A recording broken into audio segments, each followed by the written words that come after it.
Hi అండి. అంతా బాగున్నారండి? నేను 43 ఇంచుల జాకెట్టు లైనింగు కట్ చేసి మీకు వీడియో పెట్టాను. Next video main part cut చేసి చూపిస్తానన్నాను. చూడండి, ఇది క్లాతు బాగా స్టోన్స్ ఉన్నాయి, వర్క్ స్టోన్స్ అన్నీ ఉన్నాయి దీనిలో. దీన్ని ఎలా కట్ చేయాలన్నా కొంచెం కష్టంగా ఉందండి. ఇది స్టిచ్చింగ్ కూడా చాలా కష్టం అవుతుంది. మీకు దీన్ని ఎలా కట్ చేస్తున్నానో కూడా మీకు చూపిస్తున్నాను నేను. ఇది అంతా కలిపిన 85 పాయింట్లేనండి, పెచ్చుగా లేదు, కొద్దిగా చీరపన్నా ఉంది అంతేను. చాలా జాగ్రత్తగా కట్ చేయాలి. అందుకే నేను హ్యాండ్స్ ముందు తీస్తున్నానండి. ఎక్కడ అడ్డం వస్తే అక్కడ మనం కటింగ్ చేసుకునేటప్పుడు కానీ స్టిచ్చింగ్ చేసుకునేటప్పుడు కానీ ఈ స్టోన్స్ రిమూవ్ చేసుకోవాలి. హ్యాండ్స్ అతుకులు పడేలా ఉన్నాయి, అయినా కానీ ఏం పర్వాలేదండి. దీనిలో వచ్చిన ప్లెయిన్ క్లాత్ని మనం ఆ అతుకుల కింద వేసుకున్నామంటే మీకు బ్లౌజ్ కూడాను పట్టుకోకుండా ఉంటుంది. మీకు చంకల కింద హ్యాండ్స్ ఈ ప్లెయిన్ క్లాత్ కనుక అతుకు వేసామంటే, అందుకనే దీన్ని నేను ఇలా 4 ఫోల్డింగ్ చేసేసి హ్యాండ్స్ తీసేస్తాను.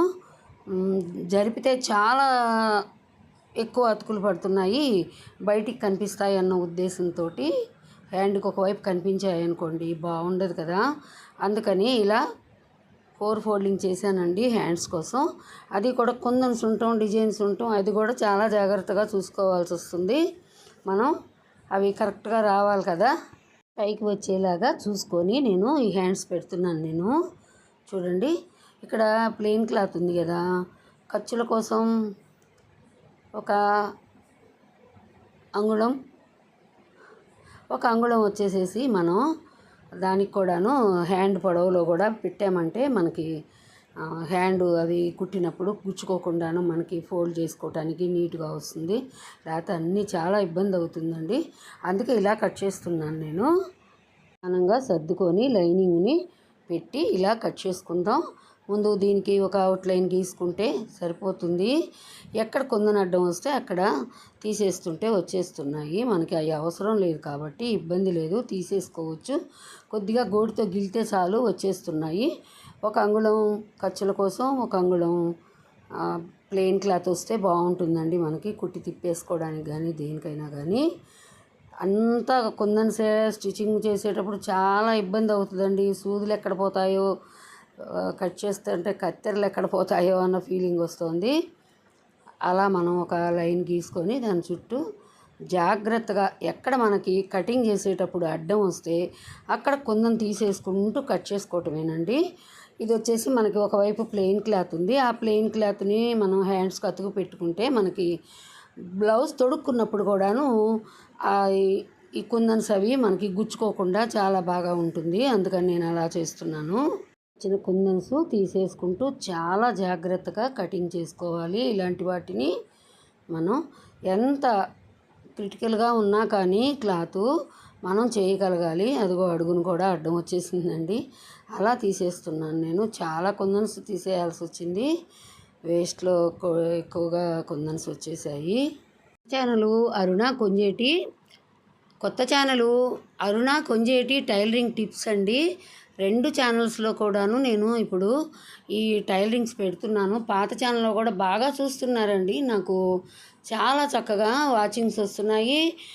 అంతకుముందు ఎక్కువగా పెట్టేదాన్ని కాదు. పాత ఛానల్లో స్టిచ్చింగ్ వర్క్ కానీ కటింగ్ వర్క్ కానీ కొద్దిగా పెడితేనే వేలలో చూసేవాళ్ళు. అందుకని ఇప్పుడు 2 ఛానల్లో కూడాను వీటిని పెడుతున్నానండి. ఈ వీడియోస్ని బాగా చూస్తున్నారు. తగ్గిన దగ్గర మనం ఆ ప్లెయిన్ క్లాత్ కనుక వేసుకున్నామంటే సరిపోతుంది. అంత కావాల్సి వస్తుందండి. కొంచెం ఎక్కువగానే ఒక అంగుళం ఎక్కువగానే తీసుకున్నామంటే కుట్టుకునేటప్పుడు ఇబ్బంది లేకుండా ఉంటుంది మనకి. కావాలంటే కుందన్స్ ఏమైనా అడ్డం వస్తే అవన్నీ తీసేసుకొని పోగులు కూడా లాగేసుకోవాల్సి వస్తుందండి. అదైనా కానీ చేయాలి, తప్పదు. చేయండి, షేర్ చేయండి, కొత్తగా చూసేవాళ్ళు సబ్స్క్రైబ్ చేయండి. వేలు వస్తున్నాయి కానీ నాకు లైకులు మాత్రం రావడం లేదండి. చాలా అన్యాయం కదండి. మీకు ఇంత నేను నేర్పిస్తున్నప్పుడు మీరు అంత నా దగ్గర నుంచి తీసుకున్నప్పుడు ఇంతైనా మీరు నాకు ఇవ్వాలి కదండి.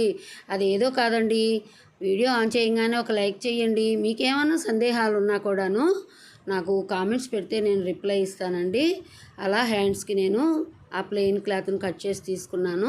స్టిచ్చింగ్ చేసేటప్పుడు దాన్ని చాలా జాగ్రత్తగా మనం ఎలా కుట్టుకోవాలో కూడా స్టిచ్చింగ్ కూడా పెడతానండి నెక్స్ట్ వీడియో.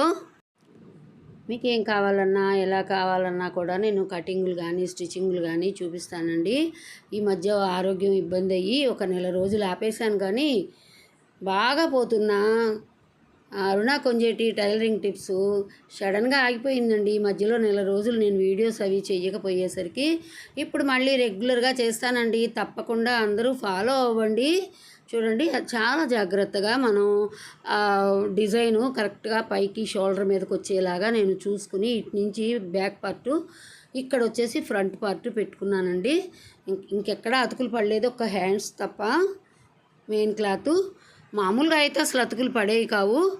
ఇలా ఉండేసరికి మనం ఖచ్చితంగా ఆ డిజైన్ అనేది వచ్చేలా చేసుకోవాలి. బ్యాక్ పార్ట్ కత్తిరించేసానండి. ఇప్పుడు ఫ్రంట్ పార్ట్ కత్తిరించేస్తున్నాను.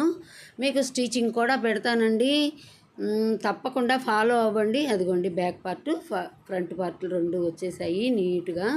ఇంక ఇప్పుడు మనం హ్యాండ్స్ కూడా తీసాం కదా, ఇక ఏం తీయాలంటే షేప్ ముక్క తీసుకోవాలండి. మనకి నెక్ దగ్గర, బ్యాక్ నెక్ దగ్గర వచ్చిన క్లాత్ తోటి నేను షేప్ ముక్క తీస్తున్నాను. ఒకవేళ ఏమైనా పొడవు తగ్గినా కానీ ఇలా లైనింగ్ని మనం అడ్జస్ట్ చేసుకోవచ్చు, గుచ్చుకోకుండా కూడా ఉంటుంది మనకి నడుం దగ్గర. చాలా జాగ్రత్తగా స్టిచ్చింగ్ చేసుకోవాలండి. చేసుకునేటప్పుడు స్టిచ్చింగ్ కూడా వీడియోని మీకు తప్పనిసరిగా పెడతాను నెక్స్ట్ వీడియో. మీరు తప్పకుండా ఫాలో అయ్యారంటే మంచి బెస్ట్ టైలర్ అవుతారండి. Thank you for watching.